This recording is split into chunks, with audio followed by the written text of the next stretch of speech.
Borodar from the Stoke Kairas, the final game of the regular season for Wrexham in 25-26 as the Sky Bet Championship draws to a close. All things are possible for Wrexham this afternoon. It promises to be a nerve shredder here in North Wales, as both the game here against Middlesbrough, together with the matches involving Hull City and Derby County, will ultimately determine the fate of Phil Parkinson's side.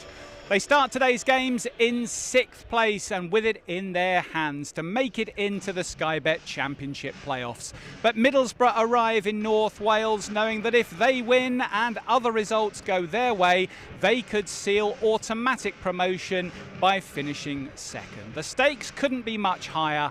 Wrexham and Middlesbrough going head to head as the Sky Bet Championship regular season draws to a conclusion. Mia Roberts and Andy Morell alongside me as ever. Mia, can it really be a year since we were stood here and Charlton Athletic were about to run out? The season has raced past. How are you feeling looking forward to today's game? Yeah, massively looking forward to it, but just overwhelmingly positive because I think, going back to Charlton and, having the jubilation of obviously getting promoted to the Championship was such an amazing feeling, but also a feeling of a bit of that unknown. We didn't know what we were really going to be this season, and, I in personal opinion, never thought we'd sort of hit these heights and these levels, not because of the quality of players we had at our disposal, but, just actually getting that squad and the amount of new players to actually gel so quickly, and that's full credit to Phil Parkinson and his staff, and obviously those players who have done that, because it's been a remarkable season, and now we just hope today isn't the last game of it. Andy, from a player's perspective, you often hear the phrase, the games you want to be involved in. But what's different for a player waking up this morning, getting their boots ready, preparing to come into the ground on a day like this versus a regular season fixture? Well, just pure excitement, really, because you've got a chance and an opportunity to take this club another step forward and again make history for this football club. It seems to be time and time again that players are doing it, staff are doing it, and so why not this morning be another one? Today, you want to be potentially the hero. You want to be the one people are talking about by the end of the game. You don't want to be the ones that are then talking about for the wrong reasons. But that excitement, it drives you. At least there's something on it. we've kept it going all this time and we're right in the hunt. You know, why not us? You know, somebody's got to have it, so why not us? We'll come to all the permutations in a short while, but let's start by having a look at the Wrexham team named by Phil Parkinson for this afternoon's crucial match in the Sky Bet Championship, because he has named the same 11 who were deployed at Coventry last Sunday, sticking with the team who went toe-to-toe with the league champions for long periods. That means Kiefer Moore again has to be content with a place on the bench, with Sam Smith preferred in the centre forward role. You'll also note that Ben Sheaf returns to the bench, the first time in a few months that we've seen him in a Wrexham matchday squad. Could he yet play a key role late in proceedings today, and potentially in up to 3 matches which could follow if Wrexham did make it into the playoffs? It is, though, the same team put out against Coventry. Libby Kakachi again having to be content with a place on the bench. George Thomason, as he has been for pretty much the entire second half of the season, getting that left wing back berth. Mia, were you expecting to see any alterations today, or is Phil's decision to stick with the 11 who started at Coventry the one you were anticipating? Yeah, I think it is. I think maybe there was a possible argument for O'Brien for Rathbone potentially, but then Ollie scored a brilliant finish last Sunday, and some people will probably look at that performance last Sunday and maybe would have expected a few more changes, but I certainly didn't. I thought the lads who started that game were excellent and really gave a good account for themselves, and were probably unlucky to not come away with anything. But I think you look at that front line, and Sam Smith has to start for me. He's been brilliant since Christmas, and yet obviously with Josh Windass as well. I think them two, you've got to have them two on the pitch, and today we want goals, don't we? And them two will certainly bring you that. Andy? Yeah, I thought the performance was decent last Sunday, and I put it on my socials, and I have pelters from the Coventry fans. We've been on the beach for 2 days. We've been drinking, and we were in gear 2, and we managed to beat you. I just think we didn't take our moments when we got them, and to get ahead in that game, I didn't think there was anything that Coventry needed to do to get back into it. If it wasn't playing for anything, but we didn't take them, and then it cost us with a brilliant free kick. So I'm not surprised. We've got 32 goals between the team in Ollie Rathbone, Windass, and Smith. So there's plenty of goals in our team, and I think it's more of the same, and that'll be the message from Phil Parkinson. Well, before we go too much further into looking ahead to this afternoon's fixture, let's have a reminder of the Sky Bet Championship League table as we come into this afternoon's game. Every match in the Sky Bet Championship kicking off at 12:30 UK time today, to ensure no teams get any unfair advantages of knowing what's happening in other games. Phil Parkinson was saying in his press conference this week that he's going to have someone on the bench in place to ensure that they have perfect information as scores might change elsewhere. So let's have a look at that top half of the table. Wrexham start the afternoon in 6th position. We have, of course, got the possibility that Wrexham could win today and not finish 6th. They could also lose today and finish 6th. That's because Hull and Derby are right on their coattails, as you can see. So Wrexham start in 6th position. They've got a goal difference of 4. If they win, that means Derby can't catch them. It doesn't matter how Derby County do against Sheffield United. But if Wrexham, say, only win by 1 goal, taking their goal difference up to 5, and Hull beat Sheffield United 3-0, then Hull could finish 6th on goal difference. Equally, all 3 teams could lose and Wrexham would stay in 6th position. For Middlesbrough, well, if Ipswich win, then they are promoted. They're at home this afternoon to Queen's Park Rangers. On paper, you'd say that was a very winnable game. Millwall, they've also got a winnable game, you'd think, at home to Oxford United. So the chances for Middlesbrough do depend on the results for other teams. But they will be arriving here knowing that a victory in North Wales keeps them very much in contention, but they will need help from other teams. If we look at the bottom of the table, well, that equation is much more simple, because Sheffield Wednesday, Leicester City and Oxford United are all the relegated teams this year. There's nothing any of them can do on the final day to save themselves. West Brom did experience a points deduction, but not one significant enough to bring them below the waterline. So West Bromwich Albion will be playing Sky Bet Championship football next season. But for Leicester, unbelievably, Oxford and Sheffield Wednesday, it's a return to League One football for them. Mia, it's one of those afternoons, I'm sure, where Phil Parkinson will be keeping an eye on other results, listening out to whoever on the bench is passing him information, but he's got to stay pretty much 99.9% focused, you'd think, on finding the best way to beat Middlesbrough.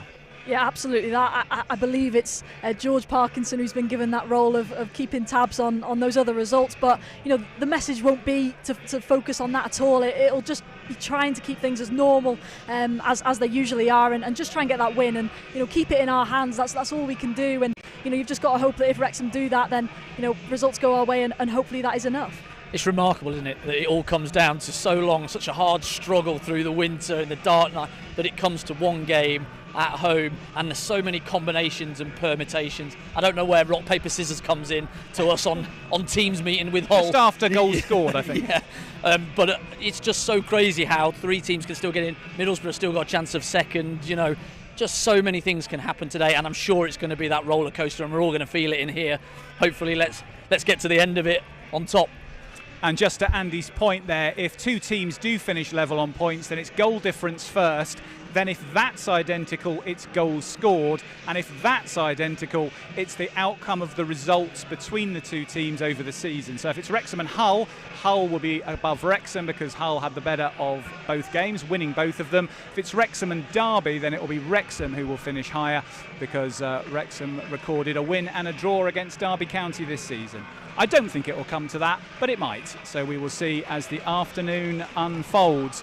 And I can see Wrexham manager Phil Parkinson is making his way down now. He's going to come and join us in the Matchday Live studio. He's getting some applause from the early arrivals in the Wrexham Lager stand. Another big day for the Wrexham manager to make some big decisions for his side. Good afternoon, Phil. Welcome. It's really good to see you again.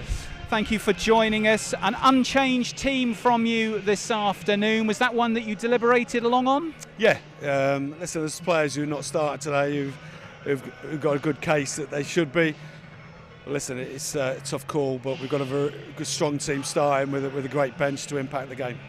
In your press conference this week, Phil, you talked about the fact that there have been other moments earlier in your career, both here and at other clubs, where you'd felt more pressure than today, particularly calling out the National League conclusion. What's your emotion today personally as you arrive at the stadium?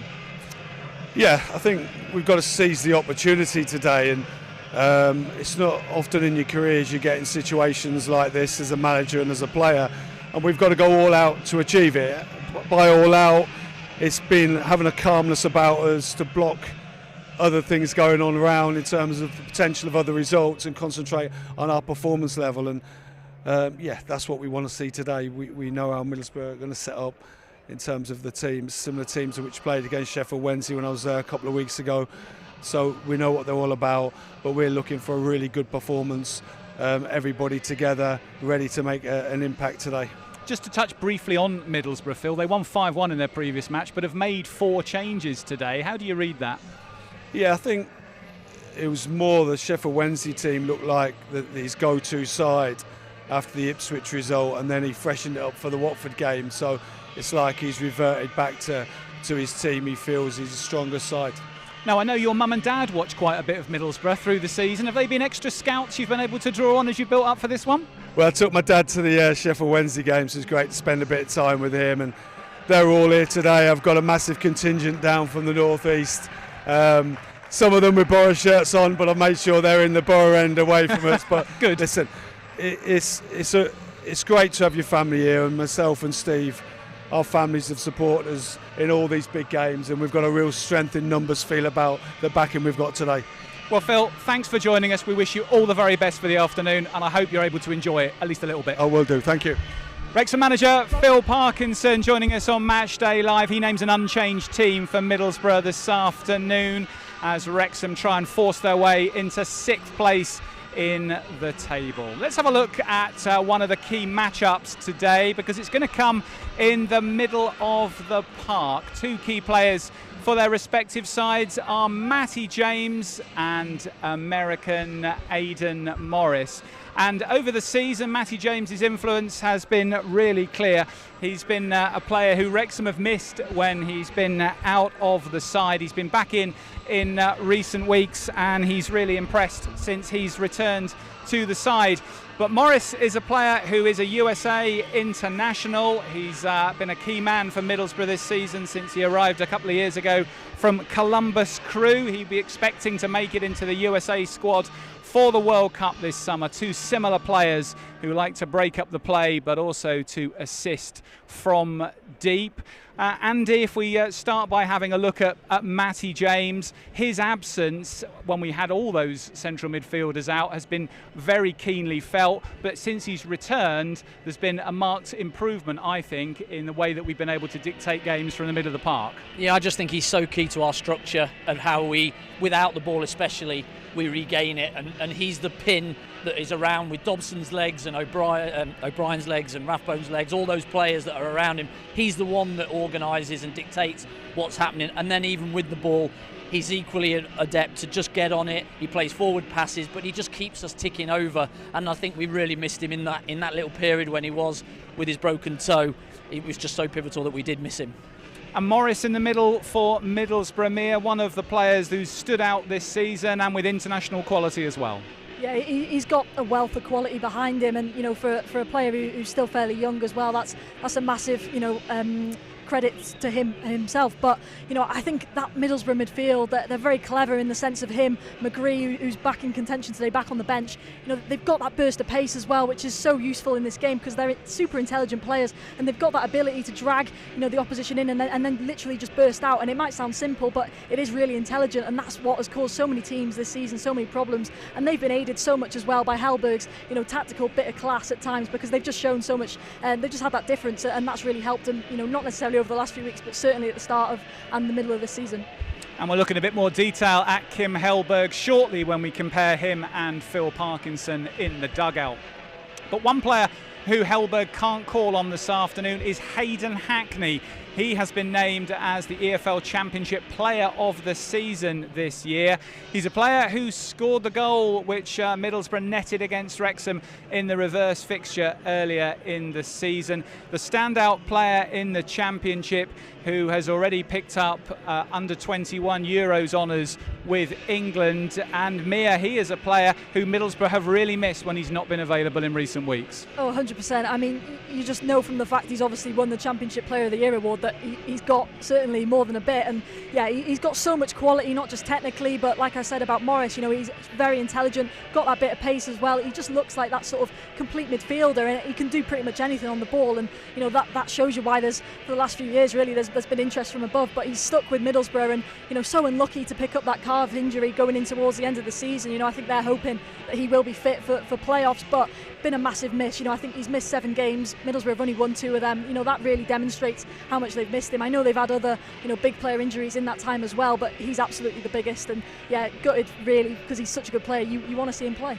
And when you get to this point in the season, Andy, this is always a key element, isn't it? We talk about fine margins and marginal gains and all these minimal things that teams who go head-to-head and have so little between them can be differentiated by. But an injury to a player as influential as Hackney at this point, well, it could make the difference between automatic promotion and potentially a playoff bid which isn't successful for Middlesbrough. Yeah, I think he's been one of the major reasons why they've been so successful this year. Him and Morris, the two that we've looked at there, their relationship is so good together that they've just driven the team on from that middle of the park, and they've been so effective with the way that they've done it. Yes, when you look around the changing room and he's not sat there, that makes a psychological difference for me to your team. But this Middlesbrough team have got class throughout, and so we're going to have to be bang at it regardless of who's playing for them, because they've had a really fantastic season. And there was a time there around sort of January, February, they thought that they were going with Cov. Do you know what I mean? They were right up there, weren't they? Yeah, Middlesbrough, a team who've improved again in recent weeks with a draw against Ipswich and back-to-back wins against Sheffield Wednesday and Watford, sending them into this game with confidence. Let's have a look then at the battle of the bosses. Phil Parkinson and Kim Hellberg squaring up in the dugout this afternoon. Hellberg arrived in November of last year when Rob Edwards went to Wolverhampton Wanderers. Wasn't necessarily a name well known to fans on Teesside. He's built his reputation in the Swedish top flight with good success over in his homeland. But after having a couple of indifferent runs, he's managed to see Middlesbrough back into contention, taking over the club second in the table. They start this afternoon's game in 4th but with still that chance of finishing second, they are guaranteed a spot in the playoffs. Mia, what have you seen in a Kim Hellberg team that perhaps differed from the way Rob Edwards was setting them up in the first part of the season? I think he's much more fluid. I think Rob Edwards at times was a little bit, content with what he had and was reluctant to make big changes and, especially sort of tactical changes. I know I say that whilst when we played them away, he actually made 4 substitutions at half time. But apart from that, I thought he was quite stuck in his sort of ways, whereas Hellberg, who they absolutely love, these Borough fans, by the way, they absolutely love that man. Watching his interviews, you can see why as well. He's so honest. I think the Borough media team aren't too happy because they have to use the bleeper a few more times than they did probably previously, but still he's very tactically aware. He is one of these sort of typical young European managers who's come in and is saying, no, I'm going to prove myself, I'm not going to do things the sort of basic and expected way maybe, but no, he's been massively influential. I think Borough have become a much better team since his arrival, despite obviously falling down the table a little bit. It's not very often as a manager when you come into a football club that you take over a good team going well. Rob Edwards jumping out to Wolves, going up a league, and you think, why has he sort of done that with where they're at? But I think home life, etc., for Rob Edwards was a big draw to that. But you don't often come into a club and find yourself with a winning team and doing well and at the top of the league. And he's done that. But what he's done ever so well is to maintain that momentum, but put his little style and stamp on it with the way that he's gone about and the way that they play. Just tweaked it here and there. He hasn't made wholesale changes, and he's really got the best out of this group. And just on Phil today, Andy, watchers of the documentary have an insight into Phil and his enthusiasm where needed at half-time in certain games when things need to change. But I thought it was interesting this week when Matty James, who we'll hear from shortly on the show, said in the press conference, what sort of influence do you expect Phil to be this week? He said a calming one. Yeah. As a manager, you've got to have both in your locker, haven't you? The ability to scream as required, but also on a day like this, to pick your moment to calm. Yeah, when and where. And I think he's so experienced, Phil, that this is why we've been so successful over the past 4 or 5 years, is because of his calming influence on the group. He never gets too high. He's never a 9, 10 out of 10 with exuberance, but he's never a 5 and so low. He's always a 7 steady state type of manager, and you know exactly where you stand with that. But also in these big games and moments, players look to their manager to guide them through them. And when you're looking at somebody with over 1,000 games, they can sort of look at him and go, right, he's exactly the epitome of what we need to be, which is calm, reliable and focused, and that's what he is. So Phil Parkinson will need to bring all those qualities to bear today. This match a 12:30 kick-off UK time. We will know by 2:30 UK whether Wrexham have made it into 6th spot and have an extension to their season or not. If they do, then the home playoff match will be next Friday night, an 8 o'clock kick-off here at the Stoke Kairas, with the return game away from home, wherever that might be, on Monday the 11th of May, also with an 8 o'clock kick-off. But that does, of course, depend completely on Wrexham managing to finish 6th. Well, last weekend, Phil Parkinson's side faced up to the league champions. It was a trip on Sunday to face Coventry City, a chance for the home team to celebrate their trophy with their fans. Wrexham competed for long periods in this game and might see themselves a touch unlucky with the scoreline how it ended. But let's have a reminder of how this one played out in Coventry. For a breakaway chance, ball played out wide, and again it's Mason Clark taking on Gaborik, floats in dangerously, 1-0. Oh, that was quality. No point in arguing against that. Beautiful piece of work. He cut inside, swept it in, and Thomas Asante made the run in between the centre backs. Ward had no chance, volleyed in from 6 yards, and yeah, he's been looking threatening already, hasn't he, Mason Clark? And there we have it. It's a worst case scenario. Dobson now, chance to spread maybe to Thomason. He turns the other way. Kabore's gone. Dobson looks for him, and that's a good ball. That Kabore on the right has got 3 players attacking the box. He runs at De Silva. Little step over, hits the goal line, drills it in a goal mark. Great ball across. Rathbone! Rathbone scores! Great left-footed finish, but Kabore again. Good work by him, and De Silva just couldn't stop him. And 25th minute, Ollie Rathbone does it again. Well, Wrexham have looked so dangerous out wide. We spoke about it. Jay De Silva, get at him. Kabore, again, brilliant. Wants to be direct. He just fizzes that ball in. And it looks like for a second another red shirt's going to have a go. Is it Thomason? And Rathbone says, no, this one's mine. And then it's simple as that, back of the net, that man again. To the ball, nice touch by Dobson, just taking him away from Onyeka. A nice little reverse pass as well. And Windass has space and looks for the through ball. Smith battling against Kitching, loose ball. Windass, big chance, drilled against the post. Thomason rather. Huge moment. Thomason, one-on-one with the keeper. Just drilled it against the left post. Boring little give and go, but Dobson nudged off the ball. Ref says no foul, and Eccles is driving forwards, works it wise. Danger here. Mason Clark back to Eccles, sorts his feet, can't get the shot in because of a good piece of anticipation by Matty James. But here's Van Eyck floating it in. Big save by Danny Ward. Great save.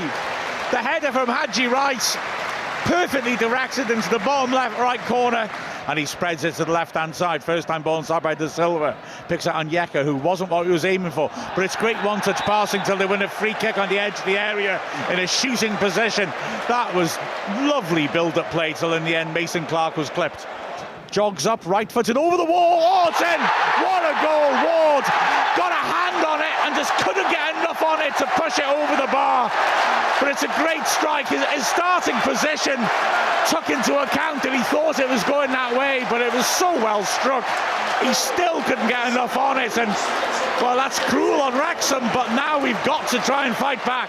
Mason Clark pulls it back instead. The crowd tell De Silva to shoot. He feeds to the edge of the area, but a back heel doesn't work now. Can Wrexham break? No, Broder just runs straight into Onyeka. He threads it through. This could be the end. Mason Clark slots it, and Wrexham have conceded that third, and that is a real issue for us now. Mason Clark slots it in after Broder lost it, and that hurts our goal difference. Well, he got given man of the match just a couple of minutes ago, and he's just found with a brilliant pass, slide down the side, and he's in on goal with Wardy, and he just slides it into that bottom corner to make it 3-1, and that's just what we've spoken about. Coventry City enjoying their big day then in front of their home fans. Congratulations again to them. They will be playing Premier League football next year. They'll be hopeful that Frank Lampard is still their manager, being strongly linked with Chelsea, his old club at the moment. But you'd think crucial for Coventry's prospects that Lampard stays. Not Wrexham's game then in the end on Sunday, Mia, but what do you think from that performance the players and management will be able to take, which will give them a level of confidence today against Middlesbrough? Well, the biggest thing for me was chance creation. At the end of the game, I think I had 4 or 5 big chances written down in my notes, and that's something we haven't necessarily said too much, particularly away from home. You only have to think back to Birmingham, not too many weeks prior, where we didn't have a shot on target, and it's things like that as a group, that gives you a lift. That actually, if we would have taken one of them, we could have come away with 3, maybe just 1. But I thought overall it was a good enough performance, and a performance that you can take enough from into today that should hopefully give you that extra bit. We've just got to take the moments that we do create, though. We don't create hundreds and hundreds in games. We're not that sort of team. But what we are is we do get moments, and we did do that at Coventry. Smith 1v1, we hit the post. If we can just take one of those and get into the lead, we're so hard to break down and catch up. So I think that's what out on the front foot today, and let's go for them. Well, before we came on air for Match Day Live, I had the opportunity to go out and take the temperature amongst some of the Wrexham fans. How were they feeling ahead of today's match? Were they confident that Wrexham could do enough to get that coveted 6th spot and continue their season in the Sky Bet Championship playoffs? Here's a bit of a flavour of how the fans were seeing things. I am Anna, and I've travelled from Bristol today. Delighted to be joined by Mitch and Chase. Mitch, let me start with you. Where have you travelled from for today's game? San Diego originally. We live in Barcelona now, and I don't know where we live anymore, so it's kind of a question. Zach and Gemma are with me, looking ahead to the Middlesbrough game. Gemma, let me start with you. How confident are you today that Wrexham can do enough, whatever enough becomes, to make it into 6th spot? Well, I had a dream last night that didn't go too well, but I'm confident. We usually take a photo in the turf, and I haven't lost yet when we've taken a photo, so I'm going to make sure we take that photo today, and fingers crossed we can do it. I have faith. And I'm delighted to be joined by Oscar, looking forward to today's game. Oscar, are you confident that Wrexham are going to win today? Yes. And over the season, who has been your favourite player for the club? Matty James. Why is Matty your favourite player?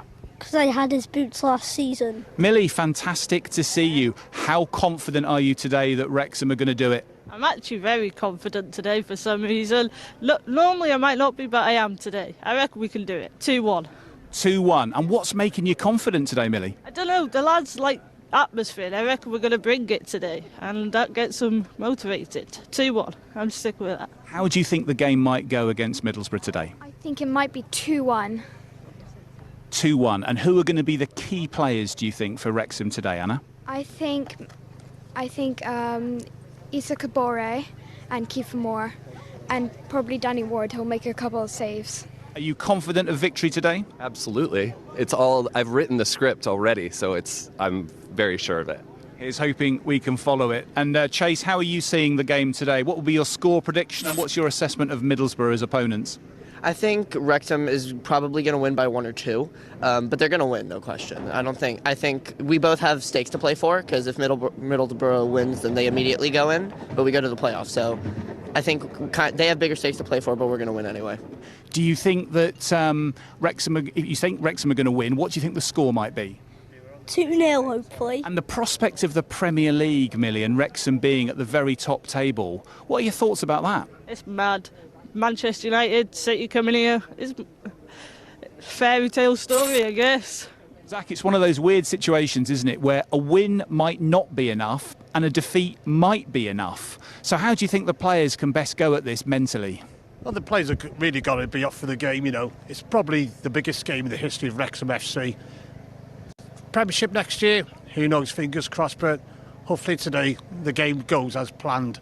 The crowd of the Kairas will be right behind the team, as you well know. Home advantage, fingers crossed, let's see what happens. Well, Millie, great to have your confidence today. Enjoy the game, and hopefully we'll still have potentially 3 more this season. I hope so. Let's go Wrexham! Fantastic to catch up with Millie Tipping and a number of other Wrexham fans looking ahead to today's game, and they were generally in confident mood, Mia, outside the stadium today. It's a hard one to get a feel for, isn't it? There's so many ifs, buts and maybes. A number of fans obviously feeling confident that Wrexham can do it. How important is that kind of mental muscle memory of Boreham Wood, Charlton, even going back to Forest Green in the League Two season? Yeah, I think everyone has that just sort of feeling of that's what it could be, you know, today, and what an achievement to be able to say that we're in that position to you know, still be, as Andy said before, still fighting for that on the last day and be right in the mix. And I'm so glad it is a positive feeling. I can't wait for this place to really pick up in a few minutes and yeah, just bring it on. It really has been an incredible season to be a Wrexham fan, and for Mia and Andy, they've had the opportunity to see pretty much every game at home and away. So we thought we'd spend a little bit of time on Matchday Live today, giving out our Matchday Live End of Season Awards. A chance for us to look back with Mia and Andy and reflect a bit on some of the highlights of the season, both here in North Wales and on their travels. So folks, let's start with the best away ground you visited this season. Some belters, of course, in this division. Mia, let me start with you. Which one do you call out? Yeah, I've gone for Loftus Road for QPR for a number of reasons. It was one I was really looking forward to going to in the summer, and purely because of its history. It's so traditional. You know, we walked from the hotel right to the stadium, you know, through London, and it's right in the thick of things, you know, right in the mix, and it was just brilliant, obviously helped by the result as well, but I just loved it. Lots of room in the press box. We had Ben Tozer sat behind. Absolutely superb. Room in the press box is always worth an extra point rather than some of the conditions that occasionally we have to work in, but that's a great experience for you. Now then, Andy, how did you cast your vote in this category? I'm a bit biased on this one, so I've picked a Premier League ground in the wait-in with Coventry Cities last week. Immense stadium. I walked in with a couple of the staff and they were just looking around in awe at the atrium that you walk through to go up to the boxes, etc. And the atmosphere in the ground as well was electric because they'd obviously got promotion, so that actually takes my vote. A good noise in there? Ridiculous. It was so loud, wasn't it? And when the Enemy played their song, you know, Live Till I Die, they just fantastic noise. It's a brilliant atmosphere. Well, here's hoping we get another chance to visit that stadium next season, fingers crossed. Now then, let's get underneath the skin a little bit of life on the road for Andy and Mia, because the next award is a hugely important one, the best press food on the circuit. Mia, to you first. a hugely important award, arguably the hardest actually to pick, but I've gone for Ipswich away. Dirty mac and cheese it was, and honestly I can still picture it now. I can still almost taste it if I close my eyes and think hard enough. It was absolutely exceptional. You know, food always tastes nicer when it's free anyway, but oh my word, this was generational and absolutely incredible. You know, I give full credit to Ed Sheeran as well. He's obviously thought about that and carefully picked it out, but it was brilliant. And what makes a mac and cheese a dirty mac and cheese? Oh, a bit of shredded beef in there, bit of veg. Oh, honestly, incredible. Sounds very decent. Andy? Yeah, an honourable mention for the mini egg brownie at West Brom. That was very decent. Sounds good. But I've gone early season Millwall lasagna. It was amazing. It was brilliant. Nice little salad on the side, a bit of dressing, garlic bread as well. And we were not used to that type of food at that stage of the season. We were used to more dodgy sandwiches, etc. in the lower league. So this really took us by surprise, but it was top taste. Excellent. Italian food doing you both well then on the road. Let's move on to best away performance of the season. Mia, where did Wrexham really find their A game on the road this season? Yeah, it was after we had that lasagna in Millwall. I just thought that was one of the obviously early games, like Andy says, and you know, to go to somewhere like that, the Den, you know, Millwall fans always up, and you know, it's a tough place to go. It can be toxic, it can be horrible, but we really acquitted ourselves well. And you know, towards the end of the game, obviously Danny Ward picking up an injury, and Millwall were really getting at us. But then to show that resilience, a brilliant James McLean assist into Lewis O'Brien in the 100 and something minute, I think, to seal it. Clean sheet away. You know, it doesn't get much better than that. And yeah, just a superb away performance that I think personally gives a lot of confidence then going into other, you know, difficult away grounds. Yeah, that was a key moment, wasn't it, early in the season when we struggled for traction in the early weeks, but to go and get that win was quite a point of ignition, wasn't it? Andy, where would you go with your vote in this category? Yeah, I've gone a little bit off piste, and I've sort of gone for a half. At Bristol City away, I just thought we were so dominant in that game. Total control. We picked up all second balls. Our central two were just on it that day, and we just played so beautifully. We got 2-0 ahead. If you joined at 60 minutes and watched the last half an hour, you may have a different little vibe to the game, but that first half an hour, I really felt that we don't often control games, but that one we really did, and took the game away from Bristol in that first half, and I thought that was a very, very good display. So Millwall and Bristol City called out then for the best performances on the road. What about the best performance here at the racecourse? Well, in this category, I think we've got a consensus vote. Mia? Yeah, gone for Sheffield United here at home, Boxing Day. You know, it's always an occasion, day after Christmas, of course, but for me, that was such a catalyst then going out of that Christmas period, especially as well on the back of the Swansea defeat. You know, the mood was maybe a little bit down. We weren't really sure where we were gonna end up in the league, but you know, 5 goals and the quality of the goals as well to come back from 3-1 down. George Thomason at left wing back. So many factors of that day. The atmosphere was superb as well. You know, so many factors just made that an unbelievable occasion, and again, such a brilliant performance that really gave, I think, a lot of people a lot of belief that we could go on to bigger and better things. If we think back to that day, Andy, on Boxing Day, just before Christmas, there'd been that nasty end to the game at Swansea where we'd ended up with nothing. Suddenly had dropped down, I think, to 15th in the table. But as Mia says, that victory over Sheffield United, having been 3-1 down after 25 minutes, then sparked a run of 4 straight wins, and suddenly we're entering the new year up in 9th, looking upwards with the playoffs very much in reach. A big turning point of a phase of the season. Yeah, and Sheffield United were a big scalp for us as well at home. They were struggling a little bit, but we still had to take the game to them. And from being behind to then coming back, it was a real catalyst for that Christmas period to really springboard us, if you like, right onto the edges of the playoffs. And then instead of looking behind you, you're looking up and going, oh, well, this is actually possible here. I've a special mention for the 2 cup games, the Forest and the Chelsea games. They were incredible. I think Coventry here as well was a brilliant night. I wasn't here that night. But I think Southampton just takes it for the way that we just found a way with Thomason coming into the team and playing so well on that left wing back role, and just going at it from so far behind. It was just an amazing game. We'll come to the Wrexham Player of the Season in just a moment and get Andy and Mia's votes in that category. But let's look next at the best opposition player of the season, who we have had the privilege to see this year. Mia, we'll start with you. Yeah, I've cheated a little bit and gone from a player we faced in the FA Cup in Callum Hudson-Odoi.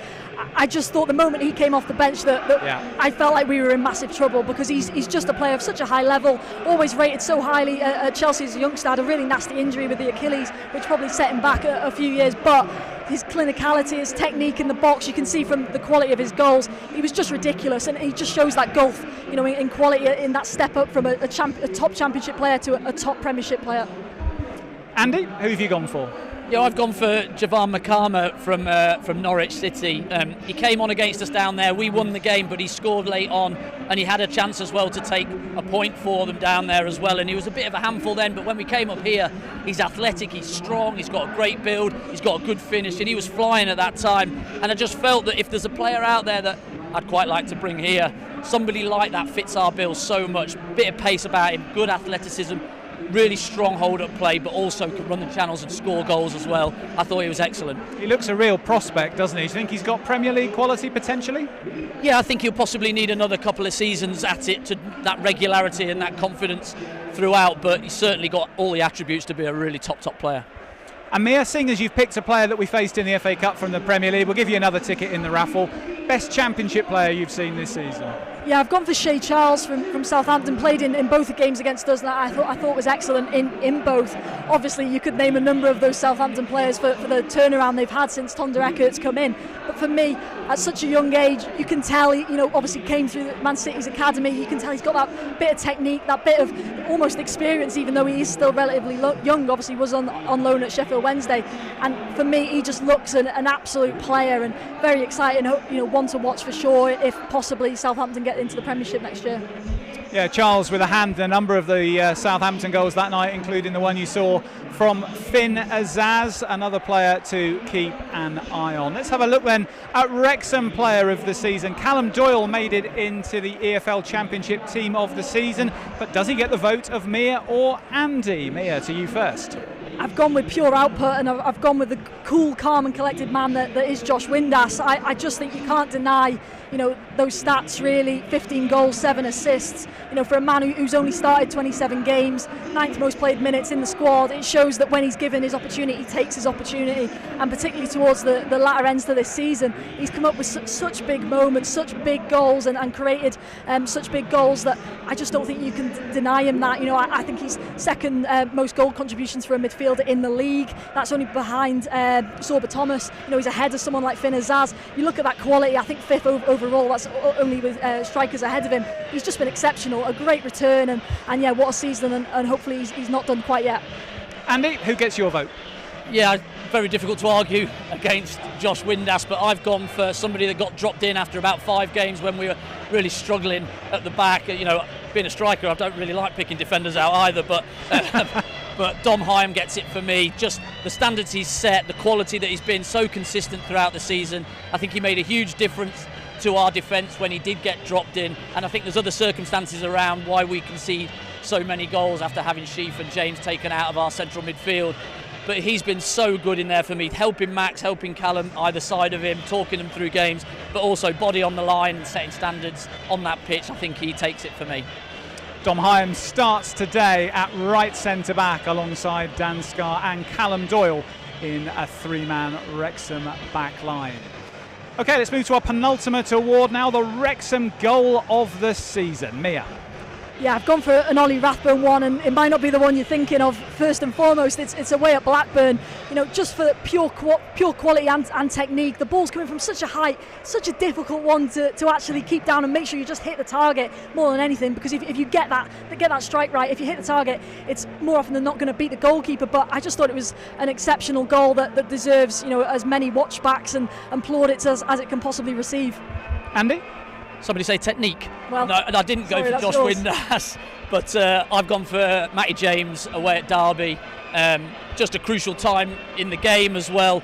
First touch is just beautiful, and he just hits it. He doesn't absolutely leather it. He doesn't put his laces through it. He just feeds it into that top corner, gives the keeper no chance.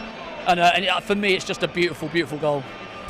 And our final award of our little Matchday Live end of season montage, we want to look at the moment of the season. And again, we had consensus on this one. Mia, pick up the story.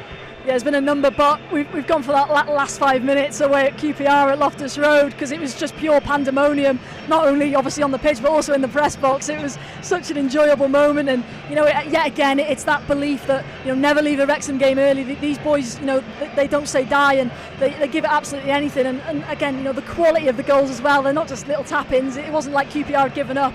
Wrexham pushed with absolutely everything, and yeah, it was just an unbelievable moment, and I think fully deserving of the award. Good journey home after that one, Andy? Yeah, just the way the game went as well is we weren't the best at all at that game, and to find a way somehow, and in that last 5 minutes, just incredible. The subs made a huge difference to the outcome, and they've just came on. A great finish by Windass, again by Rathbone as well. I think we've got to mention Sam Smith's first goal against Chelsea. The roof off this place just went, and then maybe Brunt's header for 30 seconds just after it as well was a moment this season that could have been incredible. That was a nearly moment. It was nearly against moment. Chelsea, yeah. Yeah, but I think it's got to be the Rathbone one, just because of the way the game went and how it ended. It was just ridiculous. The press bench went everywhere it went, and yeah, it was a decent journey home. Yeah, moments why we all love the game. Mia, Andy, thank you very much for your nominations. We'd love to hear yours, of course. If you're watching us on YouTube, let us know in the live chat who you would be voting for in our various different categories. Well, turning attention back to today's game, we've had the chance to catch up with Matty James, looking ahead to this battle with Middlesbrough. He's been on press conference duty this week. Matty, good to see you. Does it feel like these are the crunch games that you've got into football for? Yeah, I think so. I think everyone's kind of excited when you've got big games. That's what we train for, that's what we play for. Occasions like this these are the games you're going to be playing in, and everyone's looking forward to it, and hopefully the result will follow. How big has the manager been in situations like this? You had it last year before Charlton, your Blackpool, those big games as well. Talk about his role. I think so. From the gaffer's point of view, he's so experienced. He's got so many games under his belt. I think he's had these situations before, so I think for us as a group, he's very calm in these situations. We've had a good morning in the training field there. And he's just, like I say, a calming figure around the place, and he'll be there and come alive on Saturday, I'm sure. You've had so many big occasions. I mean, you look at some of the cup games. I think you've been showing montages of iconic goals and games. Anything like that this week maybe in the pipeline? I think that'll probably be up to the analysts or something like that to kind of do. We all know as a group what's got us to this point. We know the games that we've played well, and we know the games that we've had to kind of grind and be there at the end of the game, and I think we've had quite a lot of experiences throughout the season that we can hopefully draw upon on this occasion, and like I said there, the result will follow hopefully. There's crazy permutations about what could and couldn't happen for Middlesbrough as well, but I mean, what's been the message for you? Obviously, you've got to take care of your own business first and foremost. I think that's what it is. I think that's been the message for us for quite a long time. It's about us. You can't control anybody else. You can only control what we do as a group, and I think that's been one of the key messages. I'm sure there'll be things happening around the stadium, and you'll hear different things and stuff like that. But for us, it's concentrating on our performance, concentrating on our result, and I think we've done that. We've got ourselves into this position now, and hopefully it'll be a good afternoon. Would you make of Middlesbrough a different manager to last time, but they've still got a chance to finish in the top two as well? Yeah, I think Middlesbrough have done excellent throughout the whole season.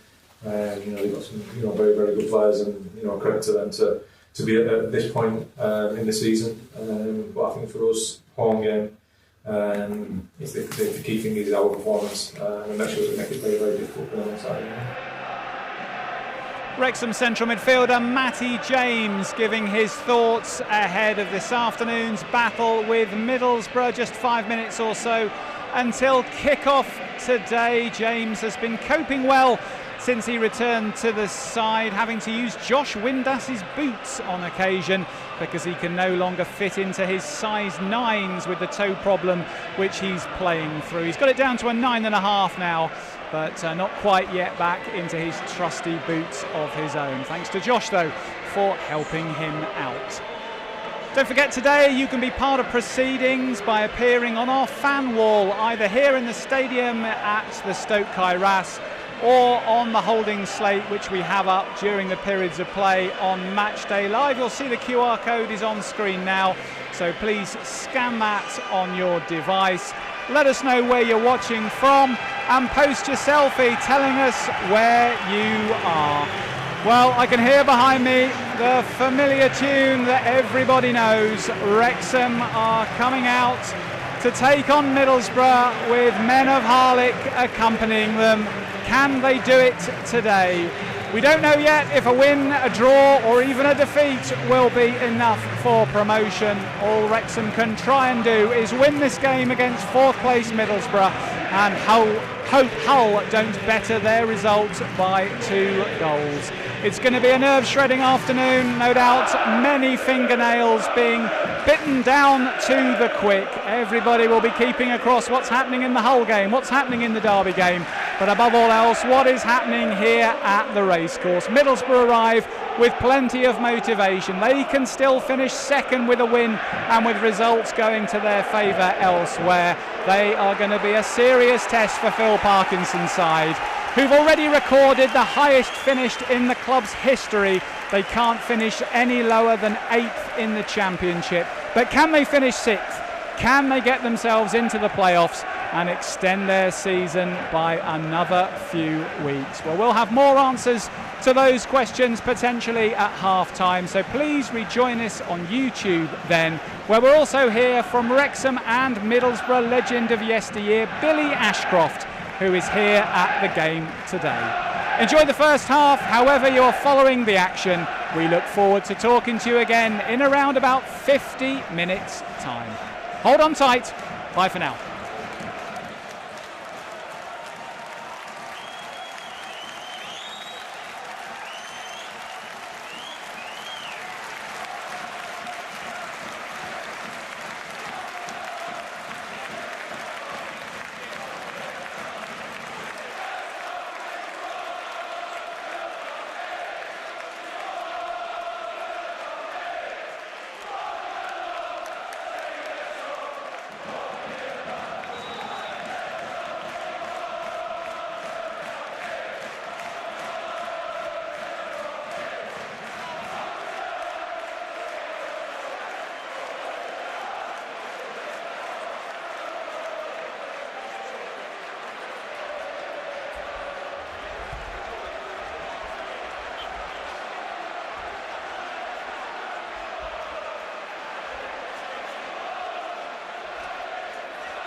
Mae pedwerydd sylog wedi dynodi lleafswm o 3 munud, whenever the fourth officials indicated there will be a minimum of 3 minutes, and in time 3 minutes.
Well, what a first half that was. Half time here at the Stoke Kairas. It's Wrexham 2, Middlesbrough 2.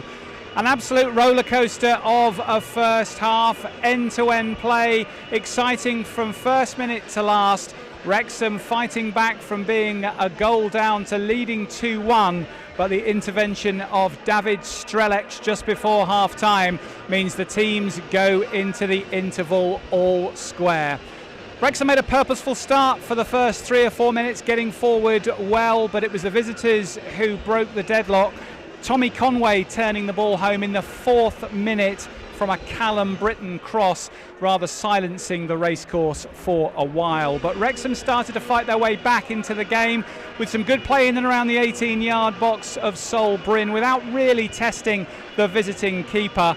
But a free kick in the 28th minute certainly changed the dynamic around the ground. Josh Windass lining things up from a full 25 yards out and sending the ball spiralling into the top corner. A beautiful strike that looked in from the moment that the Wrexham leading scorer struck the ball. 1-1 then just before the half hour. There was then an almighty scramble in Danny Ward's goal to keep it that way, but Ward eventually, with a rather unconventional stop between his legs initially and then with his hands, keeping Middlesbrough out.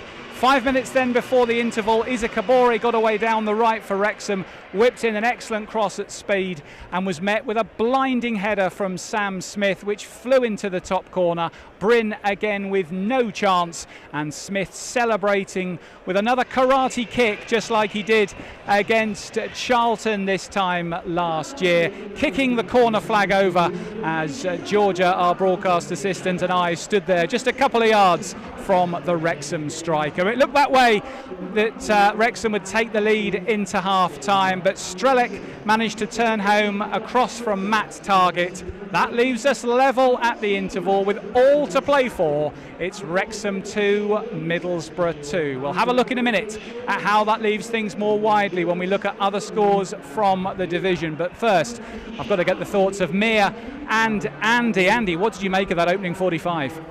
I think it's been brilliant. It's been excellent. Class goals. Wrexham really on the front foot, which is what we wanted. You know, if we're going to go down, we're going to go down fighting, and they certainly did that. First few minutes, great. We've created more chances, more shots on goal than I think we've created in a long time. But then to go behind so soon with just a soft goal, really, to then come back and can I change my goal of the season? Potentially. I'm going to change my player of the season. Let's go back a few minutes. But fantastic free kick from Josh Windass. I said it in comms. I don't think we've scored one this season, and he's gone and whipped it from 25 yards into the top corner. And then Sam Smith, a beautiful striker's goal for me, from my point of view, stays in the middle of the goal, gets across his man and heads it in. A great cross from Kabore. And you think, here we go. I think we can score more goals, but I think we're also susceptible at conceding more as well. And it's getting that balance between the two, because I think if we go ahead, we're going to have to somehow find a way of stopping them. Yeah, you get the impression there's going to be more goals here. We'll get Mia's thoughts in just a moment, but I want to go next to have a look at where things sit as we stand, because Wrexham 2, Middlesbrough 2 at the moment will not be enough if it stays that way, and that's because Derby County are in the lead in their match against Sheffield United, which will mean Derby leapfrog Wrexham in the table. So Derby in front at the moment would finish 6th as things stand. Wrexham would be 7th and Hull 8th, as you can see on screen. Hull currently level with Norwich City in their match. So the fact that Derby are currently winning means Wrexham are going to have to go on and win this game if they are to take 6th spot in the table. Mia, give us your thoughts on what they think the prospects might be here forward and your reflections on the first half. Yeah, I agree with Andy. Totally. I think we've got so many more goals in us, and especially from looking at that Middlesbrough back line more than anything, I just think at times they've played into our hands really in terms of how good our press has been, and that comes from our intensity. From minute one we were so good in terms of that, and showed so much quality, and even at times not actually taking chances but just recycling that ball and moving that Middlesbrough back line around. But yet again, it has just been that I haven't seen that one person maybe in that defence or Danny Ward be that presence in that box and just be claiming those balls, winning those headers. And again, it is so frustrating, disappointing that it's those crosses coming into the box that again have caused us real issues. They did it last Sunday at Coventry, and they have a number of other times this season. And you just think, surely we've got the players who are good enough to deal with them moments, and especially after just going ahead as well. Is it again a bit of one of them where one player thinks he's passed him on and he hasn't quite been understood, but no, so many positive things to take from that. The fans, the atmosphere was exceptional, and yeah, there's plenty more goals you would think in this game. I just hope they're all in the right end. Andy, you made the point pre-match that we don't tend to create lots of chances, so we must take the ones that we get. We've only really had 2 chances, both resulting in goals. Yeah, we've had a few shots though. Rathbone's had a couple, Smith's had one. I think we're getting the ball back, we're winning the ball back in their half, which is surprising for me because Middlesbrough got the best defence joint with Cov in the league, and so for them to give up so many chances, I'm so surprised at the way that they've started and they've played. But they're going forwards, they can score goals, their movement's really, really classy, their movement around the edge of the box, the little 1-2s can open you up at will, so it's a really fine balance and a delicate one to just get right. Are Wrexham going to do this? Yes. Mia? Absolutely. There's the faith. There's the faith. Here's hope that it is well grounded. Andy Meir, thank you very much for now. We'll let you go and rejoin Mark Griffiths on co-commentary duty. So as it stands, Derby are only 1 goal ahead as it stands in their match against Sheffield United. So they're not home and hosed by any stretch.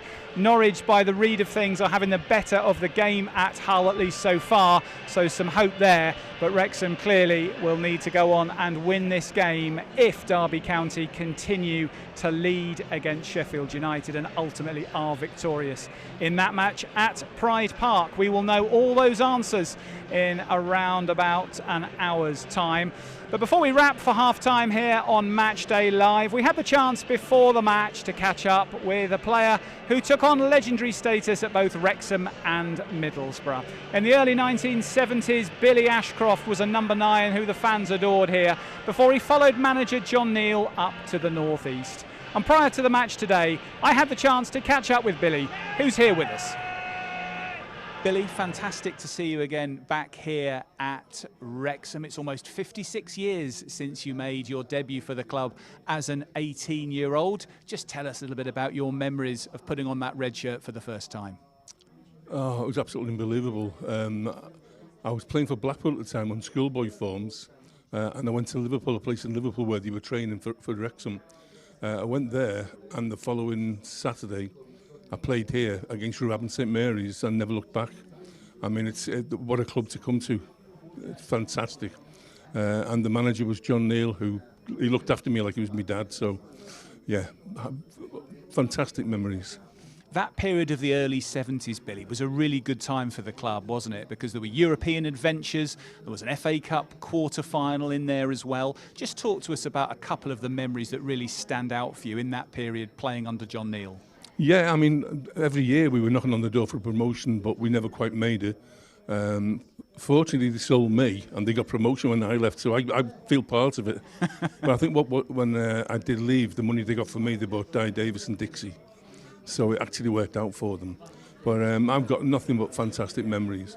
I mean, people say about who do you prefer, Middlesbrough or Wrexham? What's your favourite club or 20? And it's like trying to choose between your kids, you know. It's like they've all got the same kidneys just in case you need a donor, but one of them has got to be your favourite.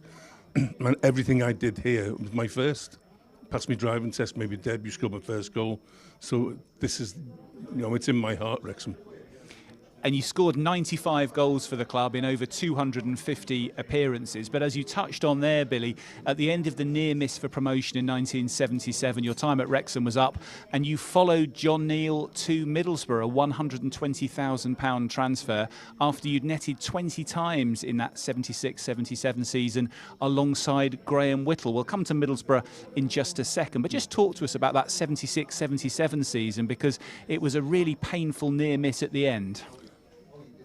To be honest with you, if we would have got promotion, because I was looking at the clock on the tech end, and at 9:05 we were promoted, and they scored another goal, and that means we had to beat Mansfield on the Saturday. I've never been so devastated in my life.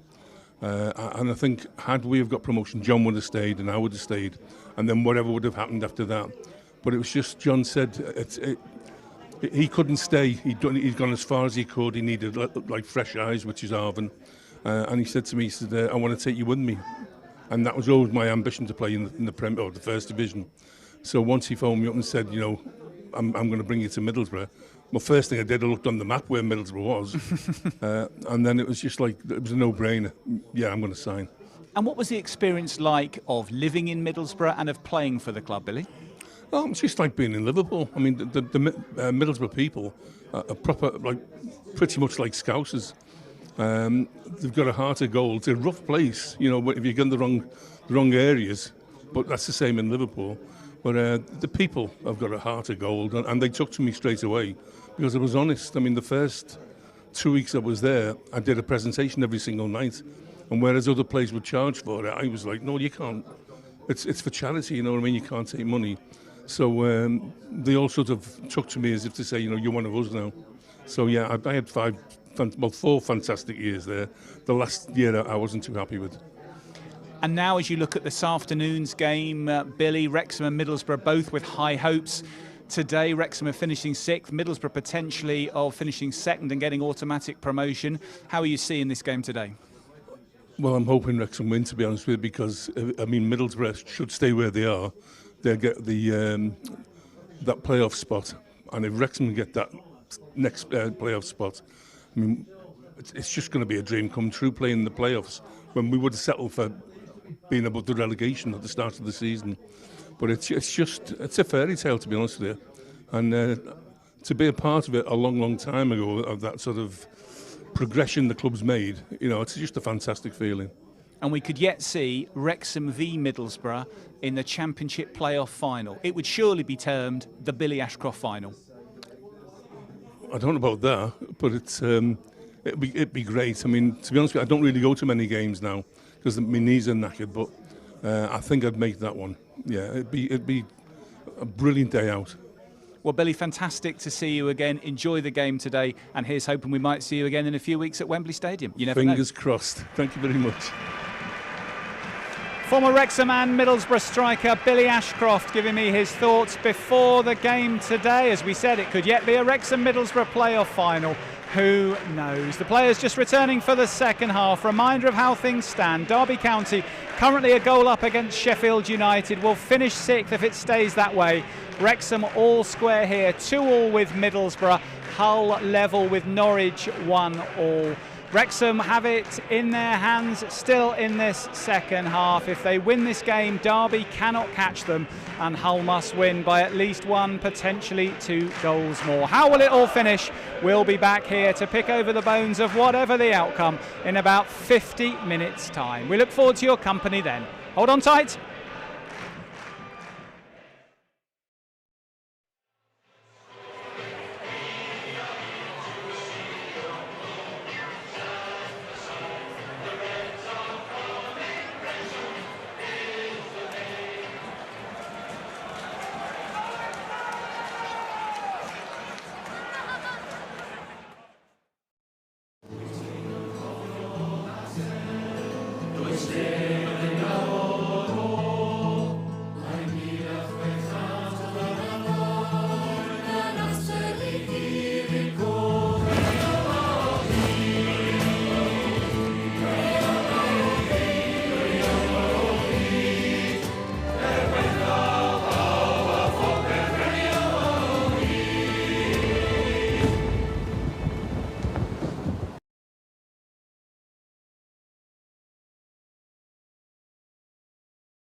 Substitution for Middlesbrough, leaving the field number 13, David Strelak.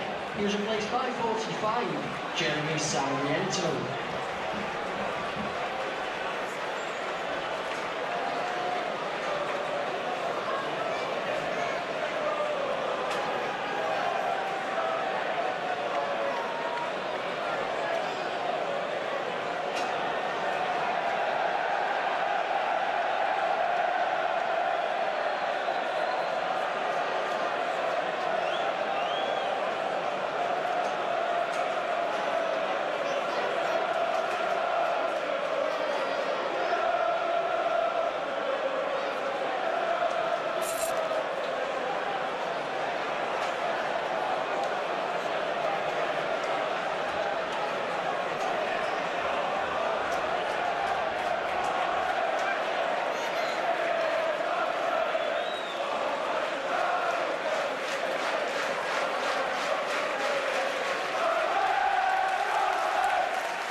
Substitution for Wrexham in the field, number 24, Dan Scarr, is being replaced by number 19.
Full time here at the Stoke Kairas. It's finished Wrexham 2, Middlesbrough 2.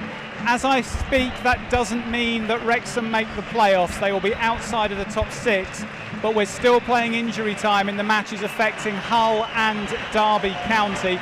Derby are currently losing to Sheffield United by 2-1, so that keeps them out of the picture. But Hull are beating Norwich by the same score, and we are now 6 minutes into injury time at Hull. So we'll give you confirmation of those scores as soon as they go to full time. If they stay that way, then Hull will be 6th and Wrexham will finish agonisingly 7th. We will, though, confirm as soon as that match finishes in Hull whether that is full time. In the second half here, neither side was able to breach the other. The goals all coming in the first half. Wrexham having the better of the second half for long periods, asking plenty of questions of the Middlesbrough back line. The best opportunity really fell to Josh Windass in the 86th minute. Nathan Broadhead sprinting clear from his own half, squaring the ball to Windass. It wasn't an easy opportunity, but from the edge of the penalty box, Windass was not able to keep his shot down and it went over the bar. Kiefer Moore had a couple of half chances in injury time, a header that was comfortably saved by Sol Bryn and a shot that went high and wide. At the other end, Danny Ward was rarely tested, only really one moment, a quarter of an hour from the end, when Callum Doyle had to help out the Wrexham keeper on the line. But otherwise, Middlesbrough struggled to penetrate. Phil Parkinson threw all the dice he could. Kiefer Moore came on for Dan Scarr with a quarter of an hour to go. Davis Keeler-Dunn replaced Matty James as well. But I'm afraid Wrexham just couldn't find a way through. And we are now hearing it is full time at Hull. Hull have beaten Norwich by 2-1. And that will mean Hull finish 6th, Wrexham will finish 7th, and agonisingly will miss out on the playoffs by 2 points. Andy Morrell. Yeah, gutted really to hear it at the moment, but it was a great game today, really good game. It just didn't quite fall for us that last 10 minutes when you're looking for something. We've tried everything, changing formations, putting all our attacking players on.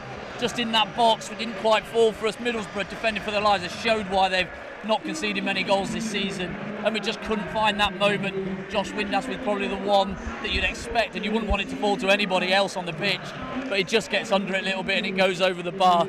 But super proud of the whole team. They've been brilliant this season. To go through what they've gone through from start to finish, you need to give them every accolade that they get. Mia, your overall thoughts on today? Yeah, 100% agree. Obviously, it's very frustrating because of how, it's still very raw that we were so very close. But overall, looking back at this season, we said coming into today, whatever happened, this is the best Wrexham team that simply has ever been. So you've got to recognise that, you've got to celebrate that, and it's been such an incredible season. Obviously, the dampener is that you've literally come so close. But like Andy said, I'm so proud of every single one of those players and all staff, because the work that's gone into this season has been pretty remarkable. And to, like Phil Parkinson said, to take it to the last day and come that close, and obviously to have the chances we had towards the end of that game, there's frustration there, but I'm sure over the next few weeks, next days, that they'll be able to look back with a lot of positivity. Let's have a look then how things finished in the Sky Bet Championship across the division. Many congratulations to Ipswich Town. They are promoted automatically. They made short work of Queen's Park Rangers today, and they will finish second in the table. It has been an excellent season for Kieran McKenna's side. They bounced back to the Premier League at the first time of asking. Congratulations to them. Let's have a look at all the scores on the final day. Leicester finishing with a flourish despite being relegated. They won 1-0 at Blackburn. Bristol City beating Stoke by 2-0. Sheffield United doing Wrexham a massive favour. That wasn't necessarily a score many were predicting today, but they went to Derby, who knew that a victory could take them into the playoffs, and Sheffield United with nothing to play for, 1-2-1. Hull City victorious over Norwich. That's the key result, of course, of them all today, because that propels them above Wrexham into 6th spot. Many congratulations to Hull. Ipswich, as I mentioned, beating QPR 3-0. Millwall doing their job, beating already relegated Oxford 2-0. Portsmouth and Birmingham all square one each. Southampton finishing with a flourish. They are surely the ones to watch in the playoffs. They beat Preston North End 3-1. Sheffield Wednesday, good for them. Second win of the season. against West Bromwich Albion, who've got a bit of rework, you'd think, to do in the summer. Now they've permanently appointed James Morrison as their manager, so West Brom finishing with a bit of a whimper at Hillsborough, but a nice way for the Owls to sign off. They've got new ownership as well, so hopefully the future is brighter if you are a Sheffield Wednesday fan. We wish them well in League One next season. Swansea beating Charlton 3-1. Coventry, look at that, flying out of the division with a 4-0 win at a Watford side who've really struggled in recent weeks.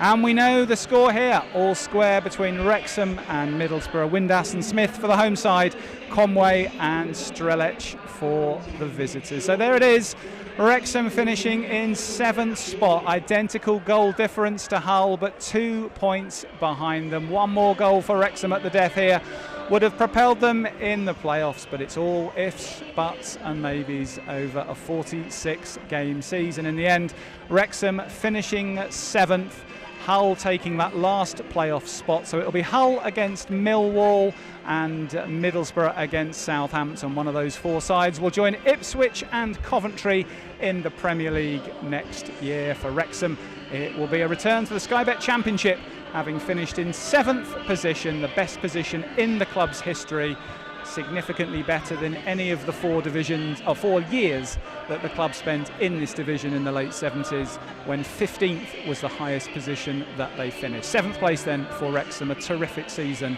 for Phil Parkinson and his side in their first one at this level. Bottom of the table, well, we knew it was Sheffield Wednesday, Leicester and Oxford who would be going down. West Brom finishing 4th bottom, Watford dropping away in the last few weeks, and everyone from West Brom upwards we will see again next season back here in the Sky Bet Championship.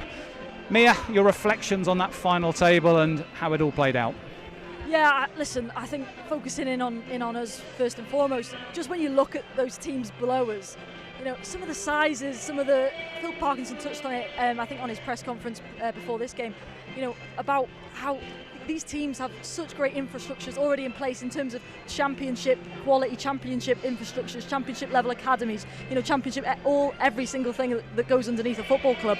To be in your first season in 7th place, you know, I was looking through the tables over the last few years, trying to see the last time, you know, a club who's come straight up from League One has gone into those playoffs or nearabouts, and I think the last one was Sunderland, and you know, you can kind of see why that's happened for a club of their stature. So I just think that's a tremendous achievement. I hope it's not dampened at all by the way it maybe sort of fizzled out in the end, in terms of how maybe we could have taken a chance or two at the end. But no, it's an amazing achievement. You only have to look at some of those teams below us and see the quality that's been available in the Championship this year, and you know, we can say we were 7th best in it. For me, it's been a huge step forward to where we want to get to, and the owners want to take this place. You know, when I couldn't see it, I didn't see it at the start of the season, us finishing 7th in this table, especially after the first 5 games when we were backs against the wall at the 15th, and we're looking around us going, blimey, this is a different kettle of fish here. Yeah.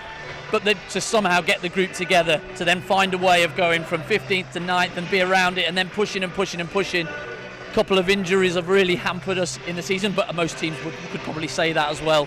But this is a huge step forward, and I think a really positive one. Yes, we've missed out today, but it's not about today really, it's about the whole season and how proud I think everybody is of this football club, and looking forward, I'm already looking forward to next season.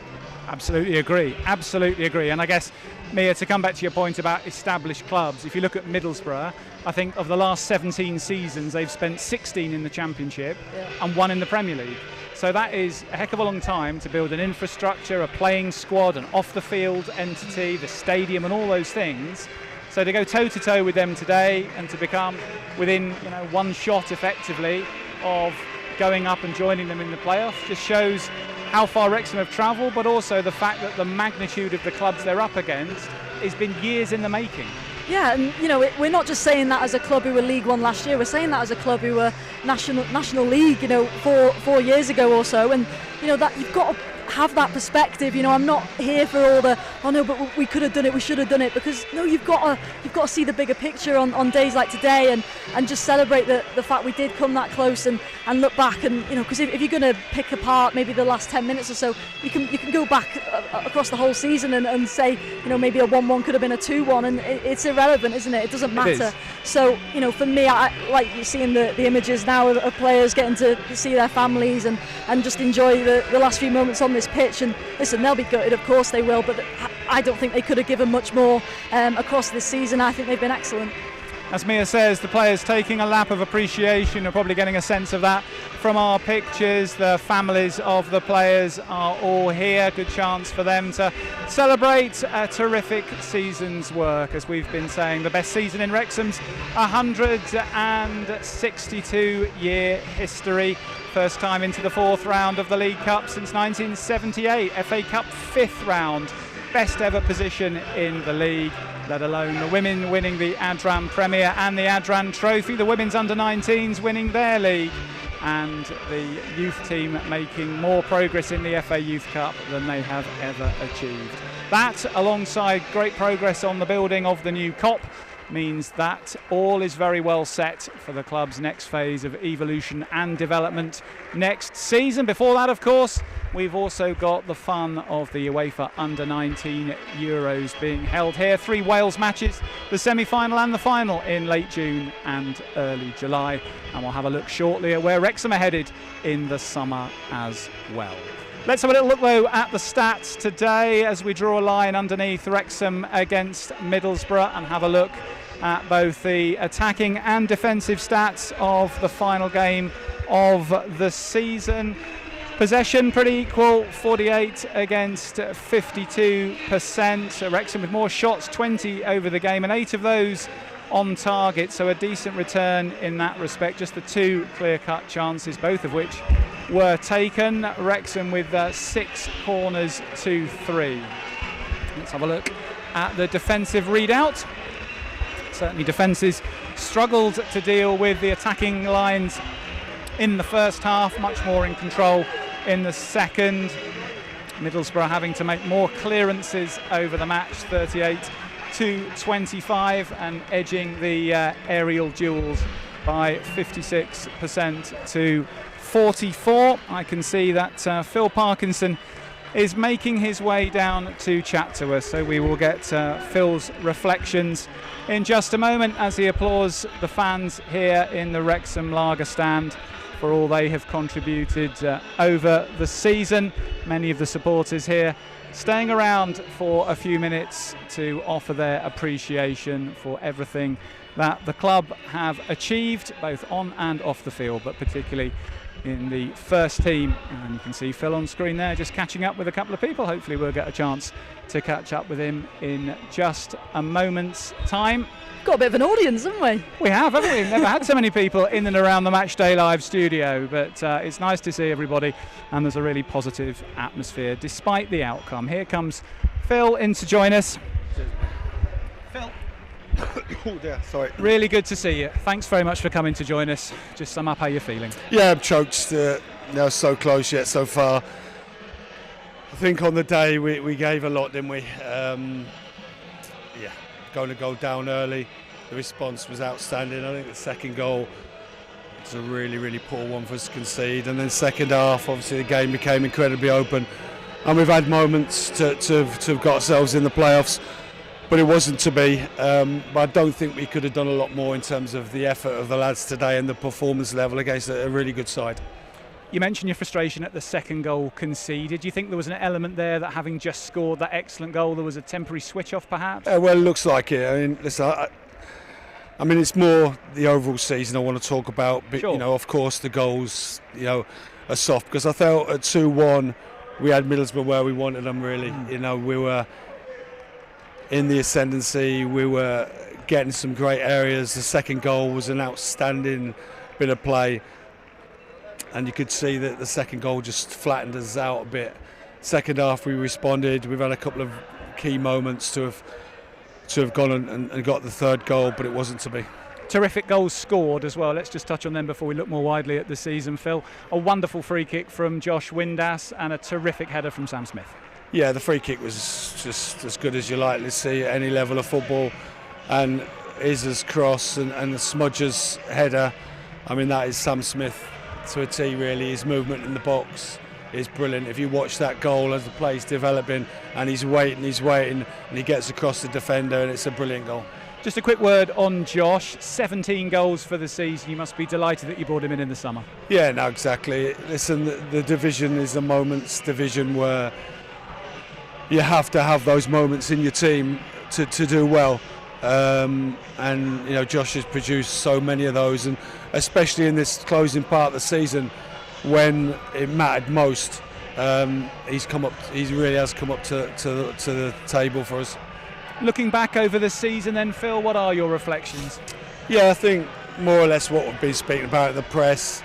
We made a huge amount of changes, and it takes time, not just to get to know the lads we're bringing in, but to integrate them, then moving into the area, get used to us. We picked up some injuries at the start from the new lads, and we took a while, the lads adapting to the level who'd come up as well, because it is a lot harder. You know, it's a ruthless kind of division, and teams punish you, but we've gradually found our way into it, and I think the Coventry win on the Friday night here was one where I felt you saw a team really believing in the division.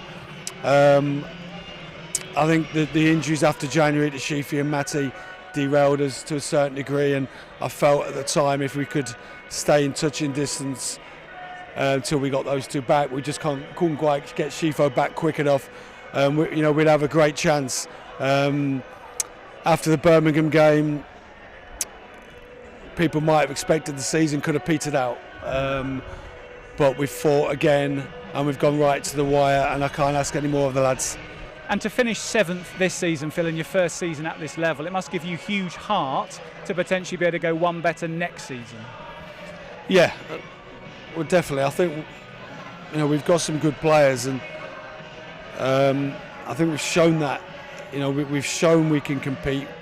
We know where we'll need to get better, but we'll work hard again in the summer to try and improve the group to give us a good chance next season. You're going to get the chance to have a few weeks off before you head off on the European and then American pre-season trips? Yeah, of course. I think, personally, I don't feel like I'm drained because I've enjoyed it. I have, honestly, and I think the staff have. I think the supporters have enjoyed the division, and I didn't want it to end. I can't lie, I didn't want it to end, but of course now it has. We'll utilise the weeks ahead. Phil, huge thanks for coming to join us, and well done on a terrific season. Thank you. Cheers, mate. Wrexham manager Phil Parkinson giving us his thoughts. Clearly disappointed, choked to use his phrase, that the season won't be continuing for another 2 or 3 weeks. His side certainly gave everything today, scoring 2 excellent goals against Middlesbrough, but in the end just not quite able to get the job done. Clearly, Andy, you've been in Phil's managerial shoes in the past. I'm going to ask Matty James a few questions first. Right. Matty, thanks for coming to join us. Really good to see you on Match Day Live. How are you feeling? I mean, gutted really, to be honest. It's never easy. If you look at it, if you turn it back a little bit, I think we were kind of dead and buried at what people thought, 4 points adrift. To take it to the last day, but then to be so close to putting a performance like that and then come away with a 2-2 draw. Results haven't gone for us, and obviously we're all a little bit down, a little bit gutted, but probably now is not the time to kind of look back on it and reflect on it just yet. I think you just got to feel the emotion and kind of ride the wave a little bit with it.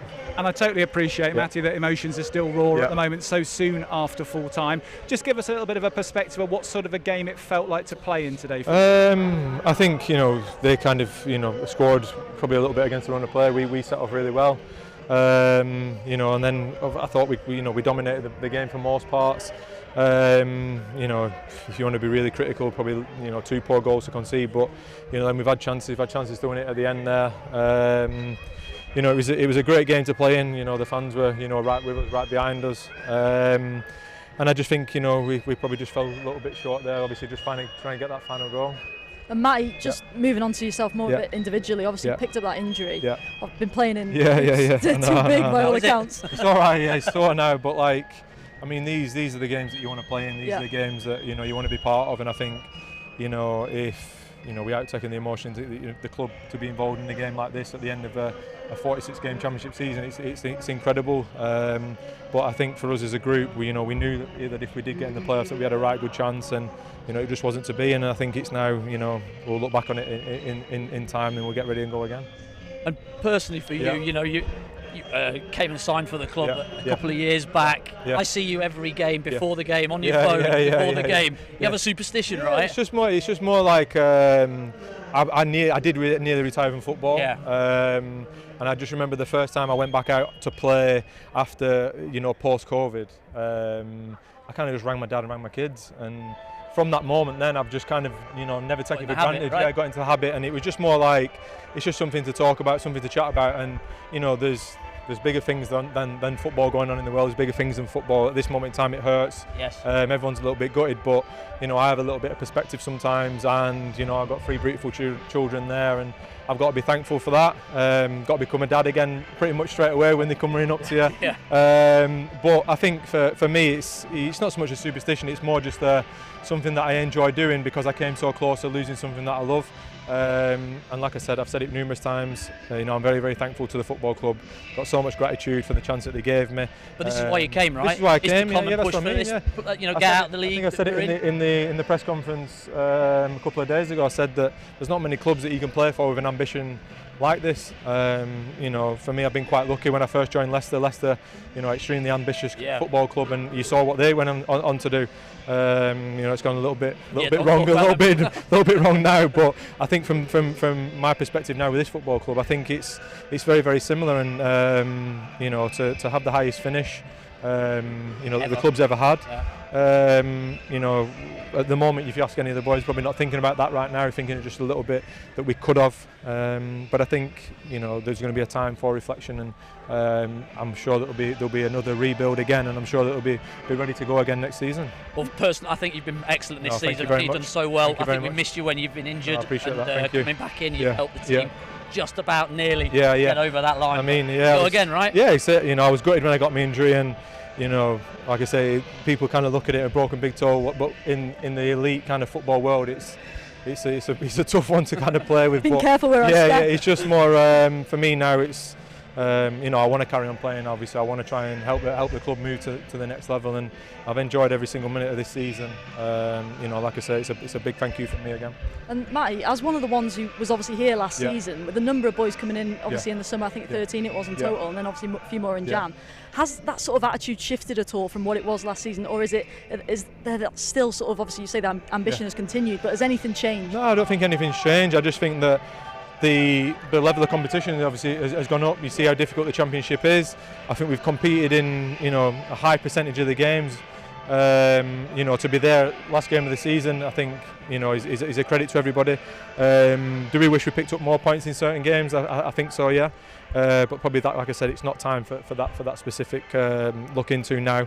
But I think the club is going to move, and everybody wants to be involved in it. I think the lads that have come in have done excellent. And like I say, we get ready to go again.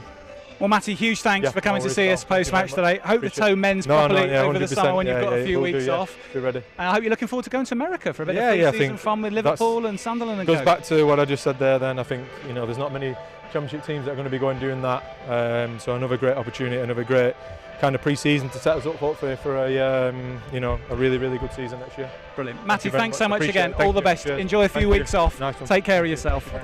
Wrexham midfielder Matty James coming to see us on Matchday Live post-match today. What a difference he's made being back in the side in the last few weeks. He'll be back, and hopefully next season so will Wrexham at the right end of the championship table, challenging potentially some very big clubs. Mia, fancy Tottenham Hotspur on the opening day? Could be. Well, it's going to be one big London away day additional, isn't it? Yeah, West Ham or Tottenham. Yeah, I'll take either, to be honest. Massive. Obviously Spurs would be maybe another level just in terms of you don't expect them to be obviously a championship club, and they might not be, yes, but yeah, even West Ham. I mean, I've been to that stadium actually for baseball to watch the Philadelphia Phillies or whatever they're called, and yeah, it was interesting. Certainly a different type of football stadium, maybe, you know, obviously to the racecourse and some of the other championship grounds. But no, listen, if we're in this position next season, by the way, we're in the playoffs.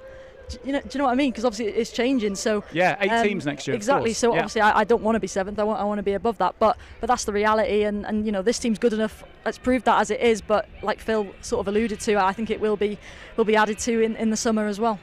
It's going to be so hard. Next year, all you're looking for, look at the teams that are coming in, look at the teams that are coming up as well.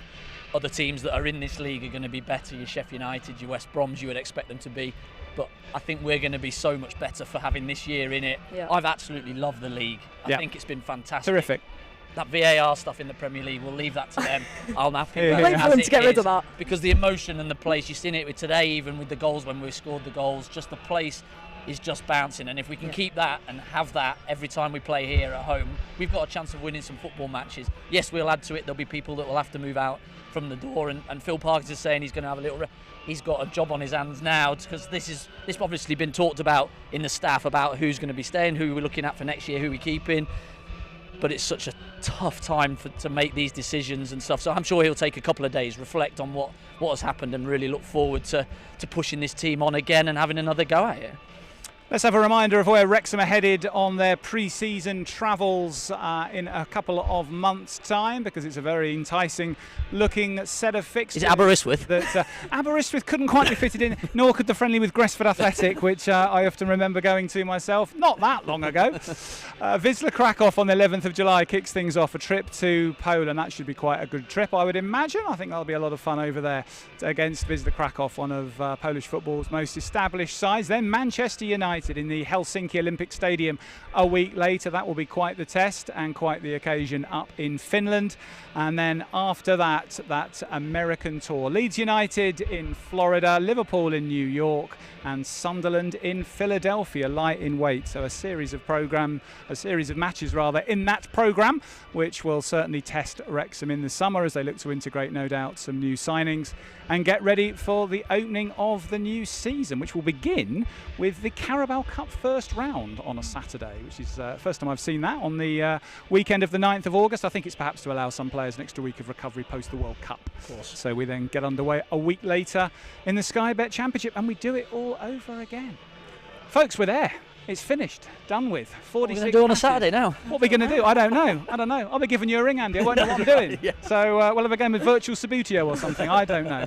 But Mia, Andy, huge thanks throughout the season for all your inputs on the show, all your insights from your travels. Thanks for being two fantastic people and two fantastic pundits to have on the show. That's very kind. Thank you, Chris. It's And you. been awesome again to work with you. So thank you all very much. Make it very easy. Indeed.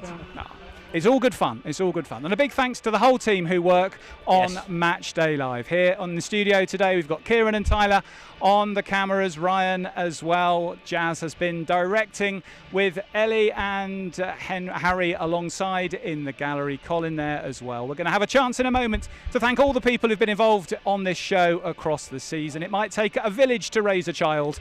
It might need something similar to do about 30 episodes of Match Day Live from August through to May. We hope you've enjoyed it. Thank you for being part of it this season. We really hope that it has been as much fun for you as it has been for us. A terrific season from Wrexham, the best in their history. A 7th place finish in the highest league they've ever been in. Excellent cup runs, huge progress off the field, a women's team at the double, and plenty more besides. There's lots to look forward to, both in the pre-season campaign, in the under-19s Euros being held here in the summer, and of course when we're all back here next season for another season of the roller coaster that is the Sky Bet Championship. Thanks for being with us today. Enjoy the World Cup, enjoy your summer, and we look forward very much to seeing you soon. From all of us at the Stoke Kairas, diolch yn wylio. Goodbye. Sweat so hot when I shock my body. Come on, come alive. If you want a good time, you got me. Lights, camera, action. Make you wanna love somebody. Drowning in these lights, fever colored high. Do you like it like that? Better heart, never beat, beat, beat so fast. Drop it up, down, back. Falling like a domino. We're dancing on moonlight cosmic. All I wanna do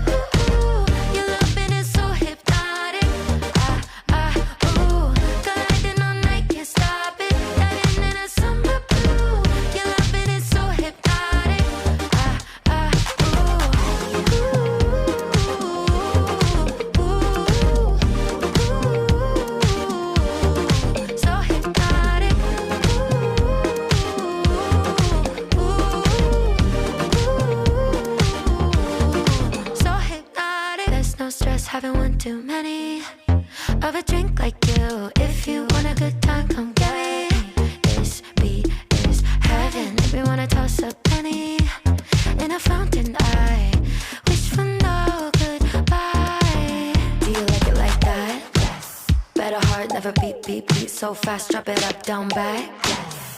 Falling like a domino.